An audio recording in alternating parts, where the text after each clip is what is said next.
The procrastination equation is very simple. You've got on one side you got fear, and on the other you have desire. Now, procrastination happens when this thing is true. You take action when this thing is true. AKA when your desire is greater than the combined factors of a lot of fears, you will take action. Now let me quickly define what I mean by this. Because there are a lot of things that we can be afraid of. For example, before I started recording this video, I was pacing around the room for like 15 minutes. Just nervous. But now the nerves are way lower. And that's actually a psychological trick I'm going to teach you in just a little bit. But I found myself procrastinating on recording this. Because there's a sense of, what will people think about this? What will people think about me? Am I going to film this and is it just going to flop when I publish it? And all of these thoughts pop into my mind. That fear of criticism is one of the main things that hold people back. But there's another more important one. The fear of the unknown. So here's what's happening under the hood of your mind. Basically, our minds haven't evolved for 200,000 years, back when we were literally cavemen. That is crucial to understand for the rest of this video to make sense. And the reason we have a lot of our thinking patterns, a lot of the programs in our mind, were designed to survive 200,000 years ago. And actually, it goes back to millions. Because we share a lot of these things with many other animals. But here's the thing. If you had your tribemen and you had your little village, you had some surrounding areas here that were familiar and you knew what was there. Maybe you even set it up so that there was like a wall, so that that environment was safe. But guess what? If you now wandered off there into unknown territories, there could be predators there, there could be some kind of like landslide or quicksand or anything that is dangerous. So in order to protect us, our minds have a program installed that basically goes, if something is unknown, danger. Just stay away from it. That's why it's so difficult to try new things, because you are facing that fear of the unknown. That is a very dangerous killer for a lot of dreams. So please realize that by standard, if you want to achieve something new, you have to do something new. So you need to be aware of this. You need to be aware that once you go and try it, your mind is just gonna pull off all of the alarms.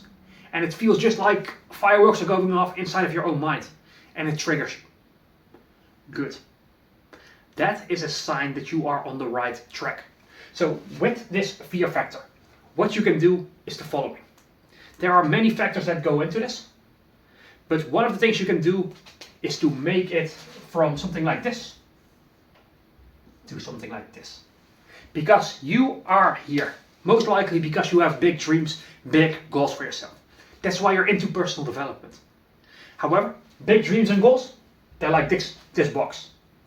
But now you're thinking, but if I need to do this, there are 78 steps involved, and I need to do this and this and this and this and this, and I need to learn this skill, and oh my god, what if this thing happens?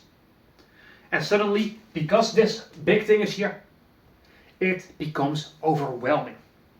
So what you can literally do, if you know there's like an 80-step plan, step plan, what you do is you focus on step number 1. It's that simple. So one way you can use this, for example, on a daily basis. If you tell yourself, 2025, right now I will get in the best shape of my life. And you're like excited. And you say, you know what? Every day I'm gonna go to the gym for an hour. If that's your goal, what you can do is you can shrink it down, make it tinier, to say, I'm just gonna set foot in the gym. Because if you haven't been exercising regularly, going an hour every single day, you just created Mount Everest in front of you. And you're looking up at it like, oh my god, this is gonna be a lot of hard work. Instead, you shrink it down. And by doing that, it becomes less overwhelming. You have less confusion about it because you just focus on that first step. Just focus on getting yourself out the door. That is the crucial element. And actually, you can shrink it down even further. If this is your full step, this is step number 1. What is step 0? Basically, what is the one thing you can do to get started with it? When I was using this years ago, I was writing a lot of articles. And I used to tell myself, I will write a 2,000 word article, blog post today. And then, because it was this kind of big thing, it felt overwhelming. So I just told myself instead, I'm just gonna write 2 paragraphs.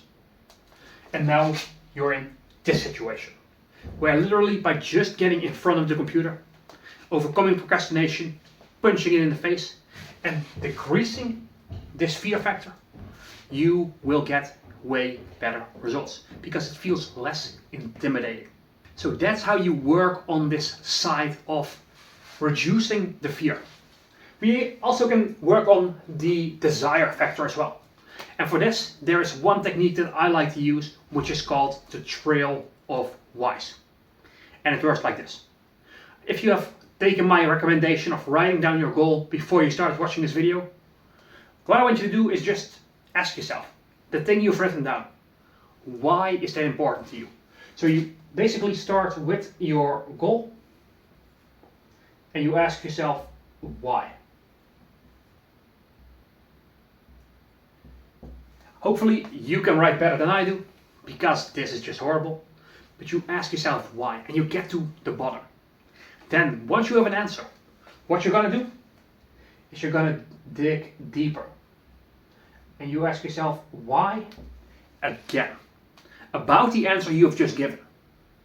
And then you do it again. I'm just gonna abbreviate it, why and why.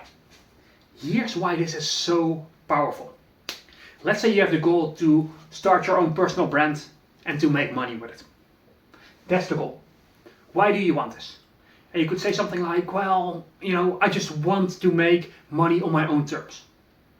Okay, so why is that important to you? Well, I don't want to be dependent on a job. And then you get to like the bottom here, and maybe you come down with something like, well, I just want to have the time freedom to be there for my future wife, future kids, because my parents were never around. They were always at a job they hated, and they never had any real freedom. The boss decided when they could take a vacation. The boss decided when they needed to be in the office. And they never had any freedom. Not time freedom, not financial freedom, not freedom to travel the world. They had none of that. And I want for myself and my children to experience what it means to be totally free. Right? That could be one of the outcomes once you go through 5-6 layers of this trail of why. Now, let me ask you one simple question. What is gonna spark more desire into you?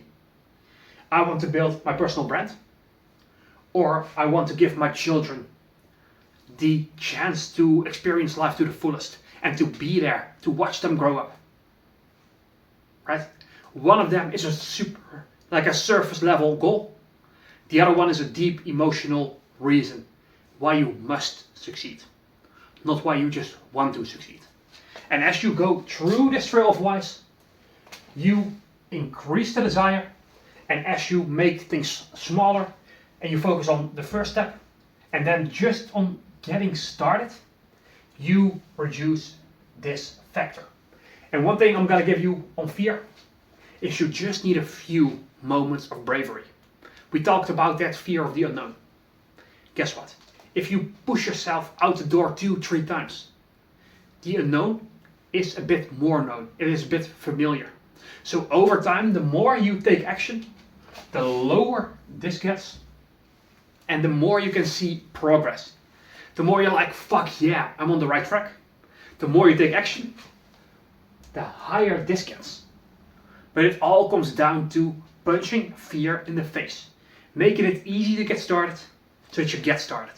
Because this momentum swings in favor of desire, but only after you push yourself out the door.